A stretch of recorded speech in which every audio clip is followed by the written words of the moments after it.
নমস্কার, আমি সিদ্ধব্রত দাস। আচ্ছা, এত তো ভোট দেখেছেন, এত বিধানসভা ভোট হয়েছে, লোকসভা ভোট হয়েছে।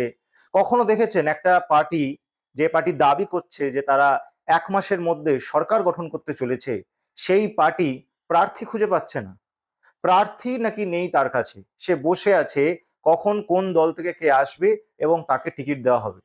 আজকে বিজেপি যারা দাবি করছে তারা 170-এর উপর সিট এবার জিততে চলেছে, ভোটের আর 30 দিনও বাকি নেই, কিন্তু এখনো 4 বার তারা প্রার্থী তালিকা ঘোষণা করেছে, এখনো পূর্ণাঙ্গ 294টা সিটের প্রার্থী তারা দিতে পারেনি।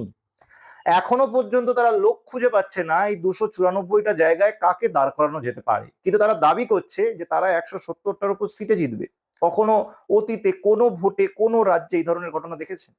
অনেক বিরল ঘটনা আমরা এবার বিধানসভা ভোটে দেখতে পাচ্ছি। একটা পার্টি তারা দাবি করছে তারা সরকার গঠন করতে চলেছে, কিন্তু তাদের ভোটারদের উপরে কোনো ভরসা নেই, ভোটারদের নাম কেটে দিতে চাইছে তারা। ফর্ম 7 ভরে ভরে জমা দিচ্ছে ভোটারদের নাম কেটে দেওয়ার জন্য।